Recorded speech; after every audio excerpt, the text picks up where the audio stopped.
Mema wa official pa. Sanya me ahwe me no mienu so ama afi akwa beto yen. Ama ene ye Hosiana day. Mejidi se ne okọ asori. Eko hu Hosiana. Sabre a wakọ asori aba wa betena wakonyo modwudwu wanya ofufu obi edi ewie no. Ye besua ade. Na jumede ato ne din se nyame sompa. Abrinya benya kwesi ade bia. Onyu to a ye de brɛ no ene emre aso a ye de brɛ na ene ye ra Palm Sunday ene kwesi ade na ye betreat about Easter infa so de be na wo Easter mu me no mienu ye nim enti ye behwe na me ka wo se adwumeko o maso ya asene ni Kirsty Adams Fashion ono ama matare IFA so patare ni bi ato Kirsty e was Spinters Road opposite the Inshiraba Kojo restaurant. Na meka wo say Ishkate service or your cake so we are wedding we are outdoor ade bia wo ye pastries biara wo hia no Ishkate be yama kama na odi ni brodo ni bia edu twem ni brodo no so de ede na Ishkate wo hia Ishkate nso a owo doko official town market udru market ho asi wo ho a gina ho a entwe ho na frɛ no na ubenya Ishkate owo 0243 247 309 and I say 0244 417 101 nyame onshira ye twa yen wa ba na me so amedi dwuma de mu tia me dia ne oba yin ma hadasa se na de bia me ka ne no ubo hadasa na ehwam ewo etu wo ho nyame onshira ye twa yen ho aba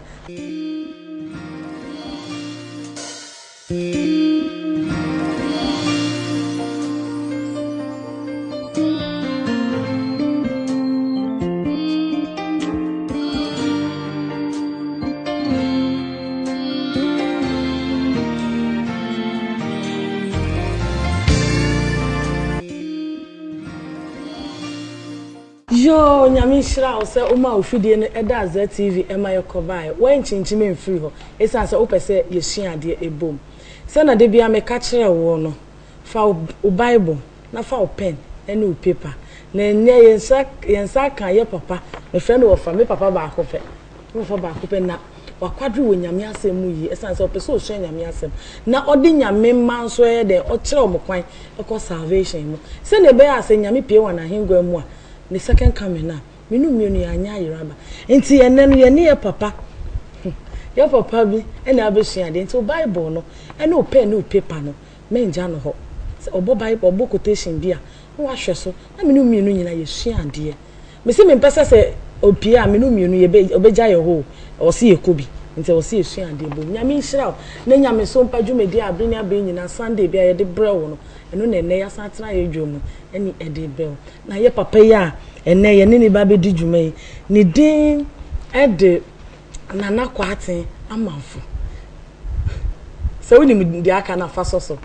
nyansa chiame wa uti din na nyansa chiame o te se wo nyansa wonimdie wo nyame asem mu yie wa che wo nyame adwuma mu yie ankasa eni nti na nya de kita na ye papa yi oye dwuma of Vision 1 sankofa mejidi se wate sankofa ya utie pa na omo hinu ono na ene nyensa akane baba ma wakwa na de my bless my nshiraba se menya wo program so nyame nshira papa se ye tu nsa fra we wan puputi esa se wo se nyame de ato akoma so se nyame ma na wo ma yera no nyame fa wo so na wo mu hu nyame ekira amen se na be opie a ye anya yeraba amen nyame shira opa na makwa yeah na ye papa mejidi se Easter na ye Palm Sunday yakwa asori yakwa obodede Hosiana Hosiana ye wenshon now so na nti ase and say the significance of Easter yo ye da onyankopon ase se wo de da bia ti se yadom ye na said you would kan no ye nyina ye ne suade hunu se betumi amma onyankopon na hennie no ho nsɛm agina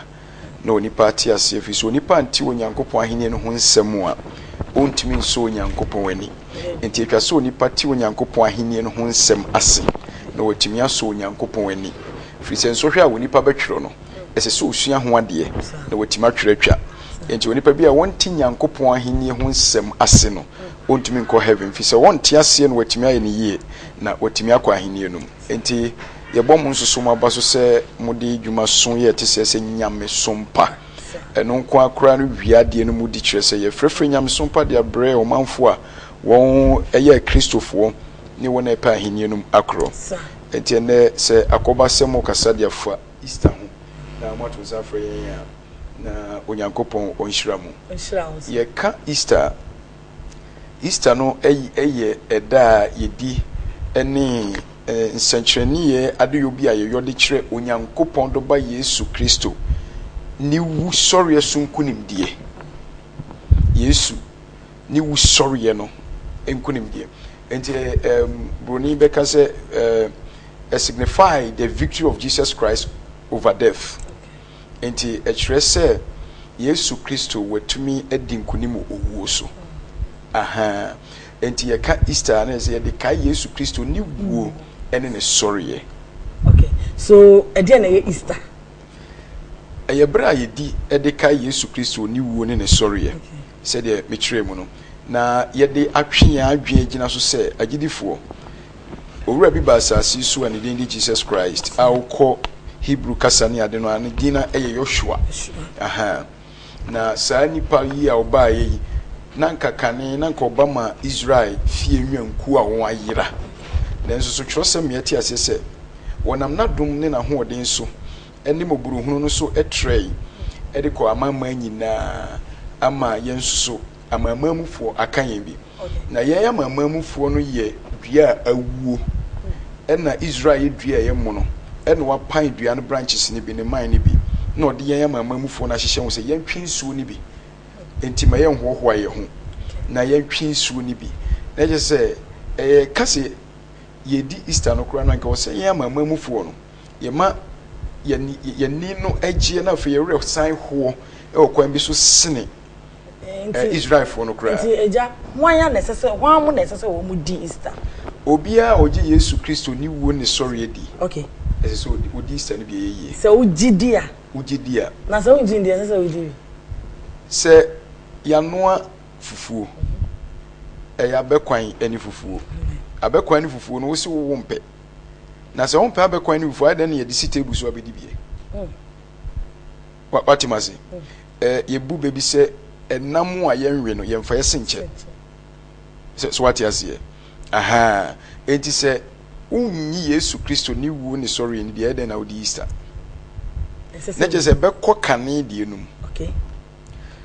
ebre bi atwa mu no Easter no ayɛka no ɔhene Herod abrɛ so no na yɛwɔ saa Easter no ayɛdi no na obenya no King James Bible no nkoa mu ɛwɔ Acts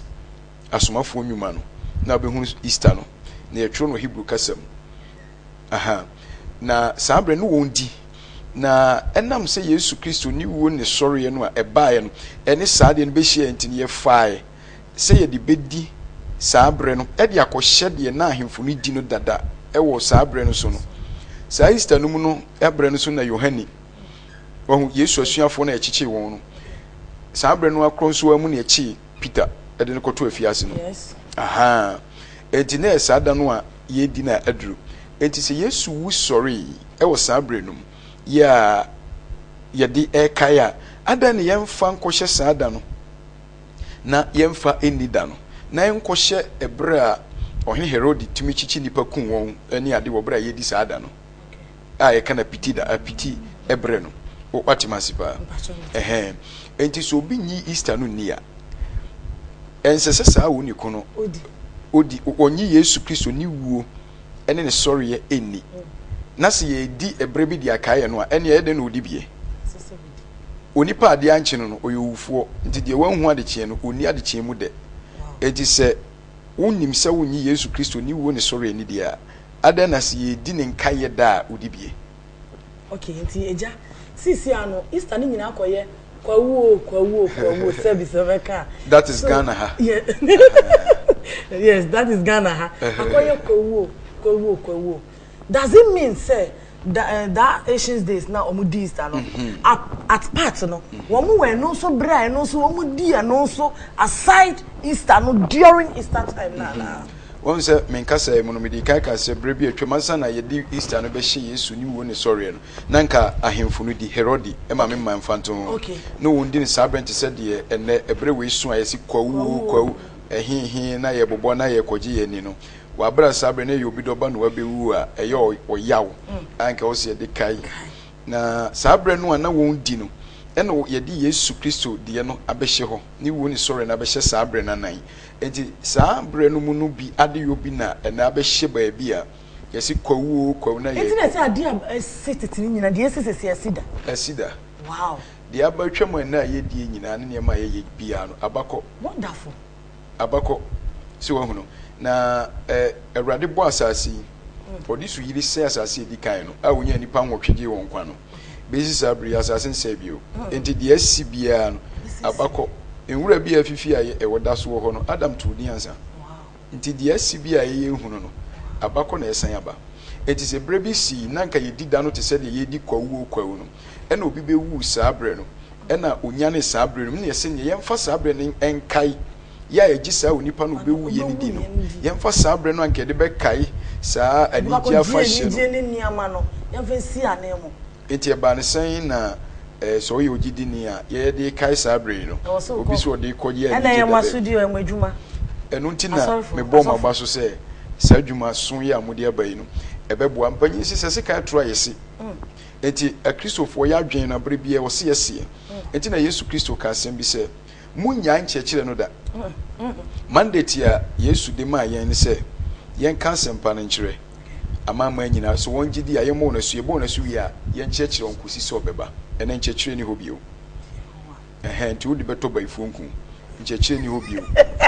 enti wo hawo ne amane no aye ba na so hawo na dos enti e bia na sanku no betimi aso onipa hawo anhya se mfiri ene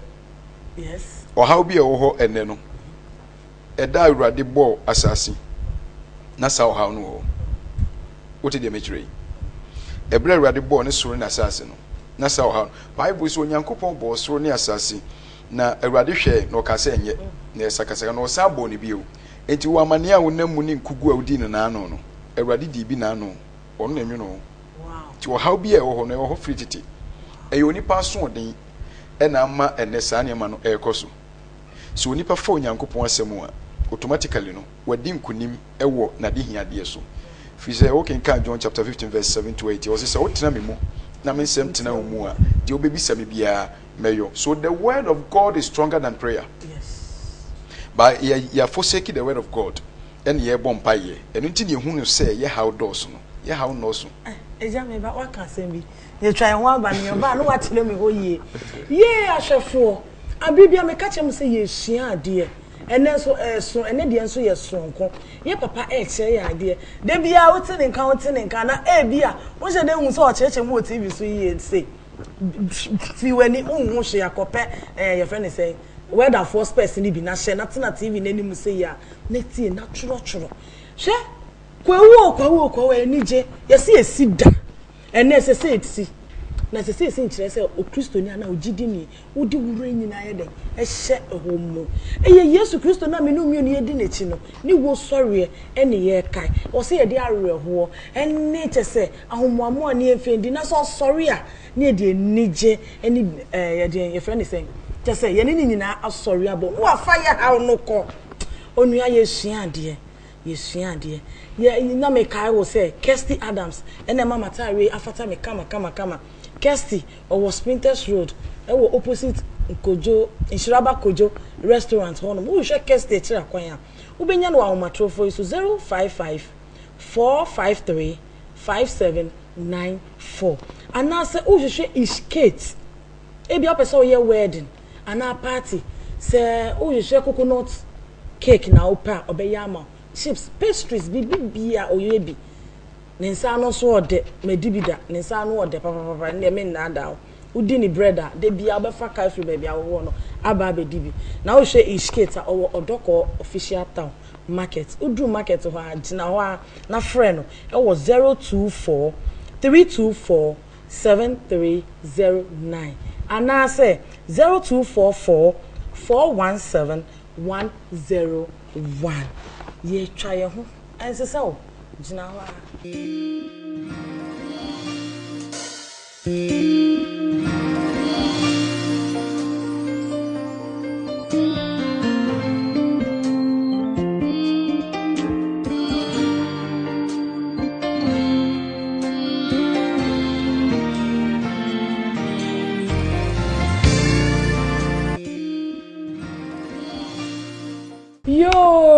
nyami onshira. Ehia na bia mehwe egu so sase ye hia nyami nshira. Nyami nshira so wan se ofide no ama na da ZTV hia. Esa so pese oni mi yesua ade. Hada sa me pese me sua ade. Me gidi se wo a wo hwe me no. Won so pese wo sua ade. Papa. Ebi mu sua ade obi free boko. Ebi free konongo. Ebi ma ye comment about addition so. Enti wo a wo be me no me no mi nye baako na ye nsua ade. Ni ye chia ya ade sua no so. Eja ya be kono na o ka asem bi e ho ya me de papa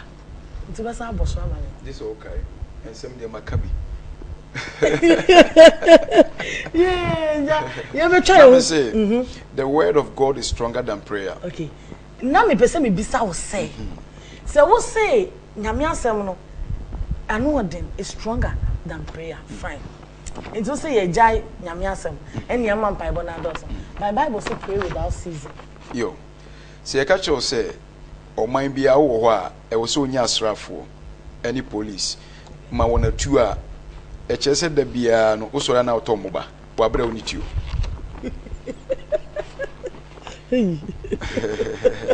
o ti to bo ba le sa wa bra oni tio nyame asem ti se tio e na aboba no eno any prayer no enti onipa woni tio no oto aboba obregu onipa onituo oto aboba obregu ode boba le koyeden ode koyeden nti wo so onipa nya etuo ansana wato aboba nti so obi ni tuo na obeto aboba e kire se okosire obi tuo na wato saa aboba no eno nti na du ba bia kristofo bi waje so onkope obi na ode nsa ato so ansan wa heli fi so onituo.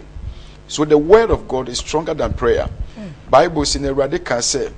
wan hwe mahyede ne mensem a meka kire ya ni so a ohia beka no me beka yefunaba no me ebeka wasefo wonsa no adwuma mese no o more kodo mese no na nti na obi eye emore adwuma otondo kronkron aboka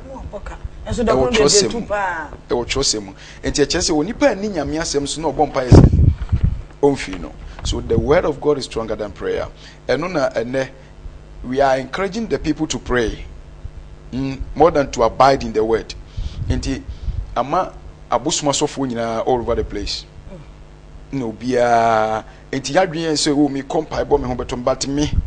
kire wo Awurade asem no ni na hintasem no na esane wo fi so nipa bia hawa wo de nam no anu yie wo no ankasa wo onipa bia hawa wo de nam no anu yie no e wo no ankasa wo wa ko bu ate dabi o haw bia wo de nam pa ebo bia no. Oh, okay. Anu yie wo wa wankasa wo wankasa na wo so ye ho aduru. Thank you. Wankasa na wo so ye ho aduru enye sofo na de okoya ma wo. Anu yie wo ho se Awurade ba se o se enko asori me nkasa sorry enye se ye nyina ye asori me afi beso na machini sorry wo Ghana bebre. Okay.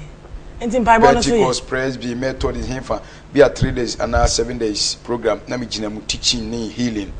Uncle for your healing. Oh, okay. But me person tia say me nkasa Bible nyu. Bible ye 1/3 e wonya mesum. 1/3. So onipa wo onyankopon na nwu no wabegi Yesu adi. E na o se obegi me di ye me mmra ni. Me mmra ne se tena me mu. Na me nsem ntena mu. Na de obebisa ma ya ma wo. Wo se metena mu ba me ma wo nsem ntena me but me bisa ye ma me. Can it be possible? Enye ye enu ntina ene ya punyame asem ene ye bompa ye so ohwe tete no a na tete no ensori ane o ne achie nyame asem ye okwa sori enti abrewa onko school kura timi bo Bible quotations no onso no onko school da ni nyina nse ye kire wa sori o bare ne obi asori ampa ye bare asem na ebe ma ampa ye no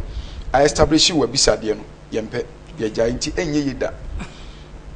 nti ejao dey nti na wo say say why should I believe the resurrection of Jesus Christ? Because my meto because maybe me share ye nuanu bema bi na me bisa ne minim dey come bisa ne say oh me nua bema pa cho ukwa sorry no yi ma no foforo say no si ma no so extra ni religion I'm see oba say uji Yesu Kristo di. Ose hwan say Yesu Kristo no. Nipa entimi be wo fa nje ne nkwa nti die nti enana me so me bisa. Die nti why should I believe the resurrection of Jesus Christ? And so person bisa said die nti na say uji Yesu ni sorry ani di. Ai. Ni wo sorry. Yesu wo sorry na say uji di. Fi so ye Kristo ni. Okay. That is here I believe no. Ye ya Kristo for. So uko school, usua de. Okay. Obato kwa amenkonoma. Bato David. So usua no ho ade. Okay. Bato ai. Uji ni di. Say the human obey independence through him no yeah, independence. I didn't know wa metro na uji di. Say ni nua mo obey ni nyina me be hu say ampa. Kwan be na ofa so hu no. Me hu no nipa no by say wa be independence. Ampa me hu say yes say di Ghana because yes first na a Gold Coast. Yes, who freedom. Book. Bible ye there. Wonderful. Mumenji Yesu Kristo bio. Se common nipa ono na nyame so bo no. Ha ye kwa me nkruma me no mienu ye gidi se ampa wabeji ya man Ghana si ode a. Me no mienu ye gi Yesu Kristo bio. Enti mayi asem na no indirectly. So who said it? Enti arefo ehwe ye no. Won be hu say ampa there's Jesus Christ. He came. Okay. And therefore we must believe in him. Awurade Yesu wonipa pew, wompew, wo bai. Wonyini ni akasa menyini. But don't challenge say wa ama. Ena nkase wa nwu ansori nsoso. See nipa na wo no. Nipa na wo no. Bible me yeti ase. Onipa oka Yesu ho asempa ya Isaiah. Okay. Enti Bible say Yesu bai no kofa the book of Isaiah. Ena okan the Awurade kan fa Isaiah so to wo. Said obetima fulfill. Eno nti no nipa bia no e wo se ohunu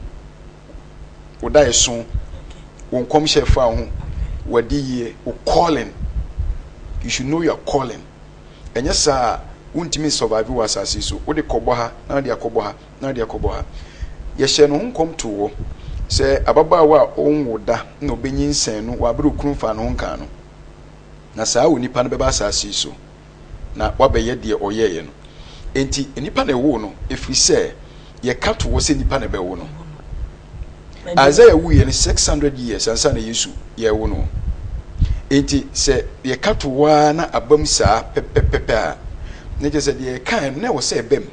enti na bam saa enti twa se nipa na wo no udi machipa mi du chipa esi so nipa na wo no won se Awurade na bo ne soro na asase ena obo Adam wo so ti do ti anwene onipa na woda onipa obutu onipa so home nkwa home ibu no onipa be ye okra ti asefo enu nti na se onipa bia no obewo ba obema da no so oba so ansa na home akọ oba mu na nsu na bekọ no ho na be ye okra ti asefo ye funum ansa na yawo no wonderful enti esese ye wo no na ne se be ye a obeye kronkron ama onipa nti no ene Awurade ne ne nyuma esuma no obarima na mfa no ho anka no ene yewo no enti se Awurade nyansa mu no ohihye no saa na okafa na difo so ema Isaiah kan ya na se ebam se de Isaiah kan no pepepe se de be ya ebe signify de Isaiah kan na confirm enti na se nipa obama nipa wo no onte o se eti ase ni agi ni tu rekope na ya brabo ekosoma enti eja is Easter a pagan holiday eno kire sen Easter pagan a pagan holiday me nti mo brofo na se oh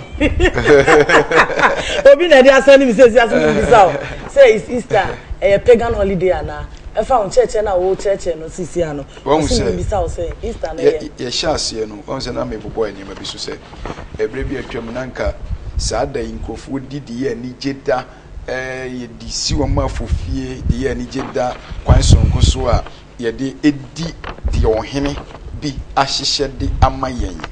ena ye na Awurade Yesu Kristo a Messiah no obewu ye no o sorry brenum no ye de yen a agi wono die no se saa na tie de a na nkofo di saa da idi a yen de ye de bedi akai ye na Awurade Yesu Kristo a oni Messiah isusu se wabewu agi yen enti ye de saa da no ekai so no enti se ye de kai de a na se ye da bi si wo se ye de kai biribia etumi de saa da no ye fofida de kai ade kode nko a enti won se Professor John Evans Fifi Abontasamino is Fanti Dupont owuye no onya nwu ye oba adwa so no oyi da bi si wose yemfa ni kwa menkono mada eda no dura omamu ni nyina om de mayen se afofida ye de kai sa nipa no nko a enti se yi da bi si wose de ye ahomeje da de akai obi a de enti e be timi ya ahomeje da no se de enkai ye no be koye widiem na ya kai ni ye enu ntina du sa bre no ankanye ni se me wo girl bi ohun me kowe no ende me wo barima bi me konom no dabi sa bre ye agi Yesu die no etra so sa wati masipa ashafo me kam say addition ekosi upe wo wa jinchire bi a utime de fa WhatsApp enfre pacho e WhatsApp 0242 256621 WhatsApp o mesrew enfre 0242 256621 ye papa ye papa nyansa chiame mpacho ye nua bi say mimbisa o say so if by what they walk can or say will you say today Christians have lost the true meaning of Easter or say they walk can o say o chere say ene Christopher no ya yira Easter na ya yira o say friend Enoch ya yira no asa yira Christo sumpa enti na mudwuma de nyame sumpa no mo frɛ me ameba so wonderful we are all fighting the same cause many abre pass e beji dom amerade fi say enutina me ministry kano Sankofa Ministries obi ati ministry wa to borofo din ho borofo na de ato so ba urade kan say kano Sankofa nam say adan no se ko Jeremiah chapter 6 verse 16 me ko no say mo hwe kane atempon no ba bi okwampanda na mo kofa so na say o say Sankofa Ministries na mdinya asade no wonderful so no fi say entiasem onipa no bisa no ena Christopher Easter no musrade no a Yesu ye edidi ye no yayira if you say yayira e Kristo sumpa nti yayira e Easter so nipa etu kwan na ofa wrong car obako wrong place yes if you say de o konim de o nante no onim de o kra onantira nti yayira Kristo sumpa nti nam so ma enne yayira Easter nso so emu asade no yayira fi say won say obi aya oba Ghana say odi kambo krobi oba Ghana edru Easter kwa na ye refi Easter no adekode no ni Easter no ankasa ntini akofa Herod kwa ya no onfa so di one dan die no na ye di eno so amoaye nti onipa kro de ba no busa ya eno no ya yira Kristo sumpa nti ama ya yira Easter fi say Kristo sumpa ho a ye be cheche Easter mu yie e de efure tinai ba mi mani fiye no Pentecost efure tinai ba Pentecost ni enemy oko apostolic presby methodist ne de kika ka ho continuation ni ade nyina no edru Easter utimu se Kristo sum dane fe ema convention ahodo e koso no be fiase no na oboni nyina no ahoro bara na edru Easter obia ni da kwa ena osofo su Easter no kra na nafo yi odwen se target we ne yepe wo Easter brainti e o si nyesika we bara sa abra na kede twa akra ye bo Yesu Kristo ni wuo ni sori hu dawro se obi gina kira ogidi a ni amana fa Kristo sa ena enti sa bio ena Kristo sum na koye fame asofodi a fame ni sika ena mandate na rade de ma se twa akra ne ye refi ni ato atwen enje ne obi anya adum 2x4 a also a reverend or a prophet no de nam unya adum 2x4 prophet reverend na obenya 10x10 there ejam pacho amrase mu ye bre aso nti no wo futuo e de ma enne ye pam Sunday a ya kwa hu ye hozia na ya bai e futuo be na de ma mrantie na wo ma plane aboa wo mo ahya man bag esi ho se wo mu kokko wa kwa kodi ahwefo a mo hwe eye onyankopon na dom ne nhyehyɛ sɛ nnɛ yɛhyia di saa nkomo yɛbɛboa wo na deɛ meka kyerɛ nyina ne sɛ yɛka Easter nyɛ sɛ yɛ kwawu akosombo hinhi na yɛ kwakɔ sɛpɛ yɛ ho sɛ woyɛ Kristoni na wogye Easter didi a ɛduru Easter bere sɛ yi a yɛde ka Yesu Kristo ne wuo ɛne ne sɔreɛ nti wɔn a gye di ne di saa ɛda no nti sɛ wogye Yesu Kristo ne wuo ne sɔreɛ didi a sɛ ɛduru da bi sɛ ya fa dwene owu a Yesu Kristo be wu ye no fa dwene ho bra obre ye wo no ne mfimu pia ye de soye che hye no ene ade fa kae no na semfunsuo bi wo afa fa potipoti sa mfunsuo no krakra no na yi ohu free obra entie mu eno akiri no san fa wo nuabɔ na eche no fi se ye mbɔ ne ntina obewu ye enye se ye dida no keke